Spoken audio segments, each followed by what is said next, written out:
when it comes to like individuality, right? Yeah. What is a good way for people to start to get to know themselves? Does it make sense to you what I'm asking? Yeah, it does.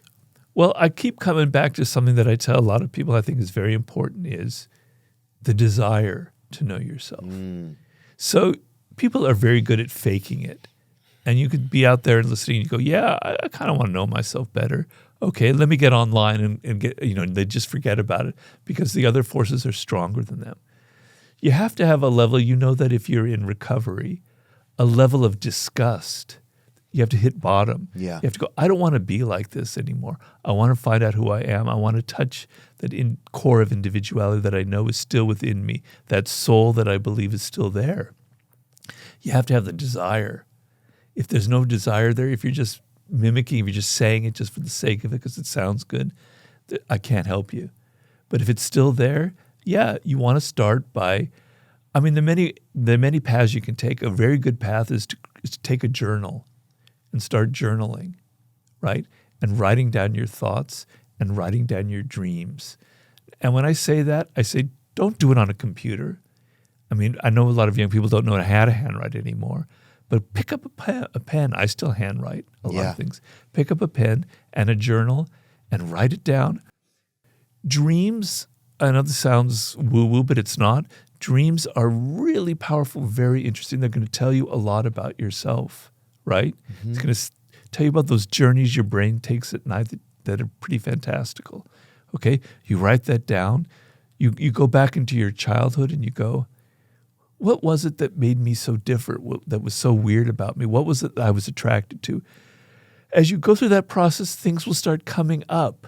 It's like you're digging, you're excavating, like you're an archaeologist into your own past. Yeah, it's like using a brush and brushing off and you see a little bit of bone and then you're like, what other questions can I ask around here that might help me remove a little more dirt? Yeah, and memories will come up, like your memory when you're 2 years old and your brother popping up his head. Things will start coming back to you. And you'll start connecting to who you were when you were young, and you're connecting to who you were as an adolescent. Adolescence is an extremely important part of our life. It really is almost the most formative part. It's where we really made that turn into this or into that, right? And I find returning to your adolescence, returning to those strong, powerful emotions that you felt, those sexual things that were just so overwhelming. Those other things that, that were happening. Returning to that, because psychologists have studied, that is the period when you feel what makes you different the most, right? It's when you feel the most rebellious, when you understand, this is who I am. I'm not like my parents. You're 13, you're 14, all of a sudden you go, I don't have to be like mom or dad. In fact, I want to be totally different. Adolescence is like a really key thing to go deep into. That will show you a lot about your individuality, about who you are, and about who you've become. So it's a process, and it should be a very exciting process. Right. You shouldn't look at, that's the thing. If you look at it as like, oh, shit, I got to do this. But to carve out a little time where you're like, let me think, what were some things, look at old photos and stuff like that. Really look at yourself a little bit like you're studying something, Even listen to the music that you liked, however embarrassing that might be. Yeah. Is there like certain ways or times or moments that you would create for yourself or that you would suggest people create for themselves to try and hear that voice of purpose? Well, it's a very interesting question, and it's a very difficult one because I get a lot of people writing to me saying, Robert, I hear what you said. I've read your book, but I have no idea. I can't hear it anymore, right? I'm lost. Right, because there's still a lot of guys who are young adolescents and middle-aged and who are like, well, I still don't know what my purpose is. Yeah, well, so when you're younger, there's hope. Like when you're 16, you'll find it, man. And I've helped people who are younger find that path. It's easier.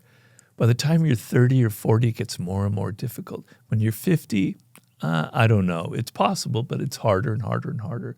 I didn't really find my niche, if you will, until I was about 38 years old. But until then, I knew it was writing. I just couldn't figure out what kind of writing.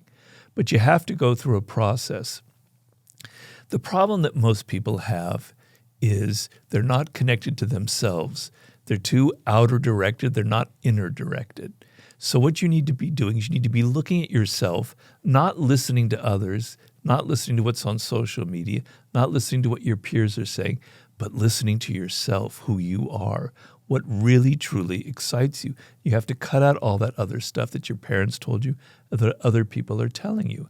And so you're looking for signs of things that bring back, you're looking for your childhood again, for that child inside of you that got so excited about those things, but that you forgot. Yeah. There is not a child on the planet that doesn't have that. Does everyone have the chance to find their purpose?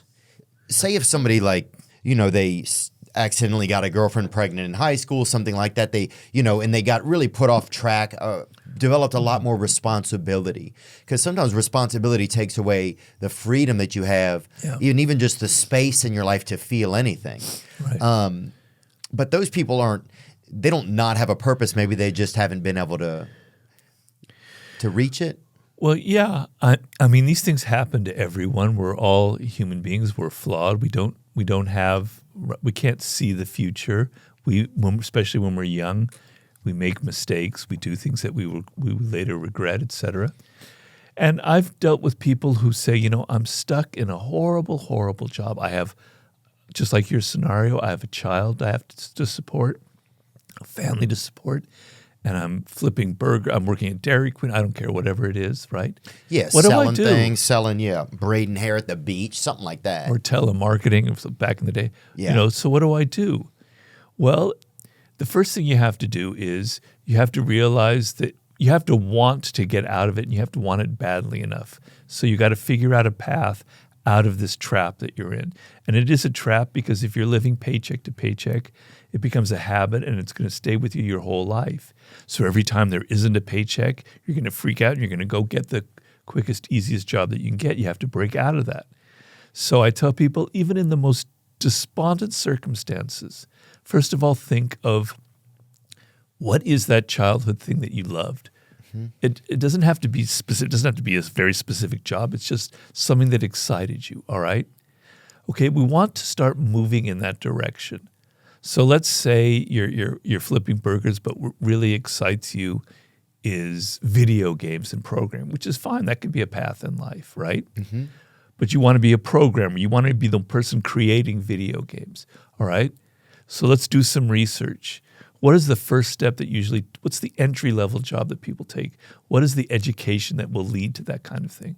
All right, it's like 3 possibilities. You go to school, you study this, you get a job doing that, whatever. Okay, you can choose one of them, right?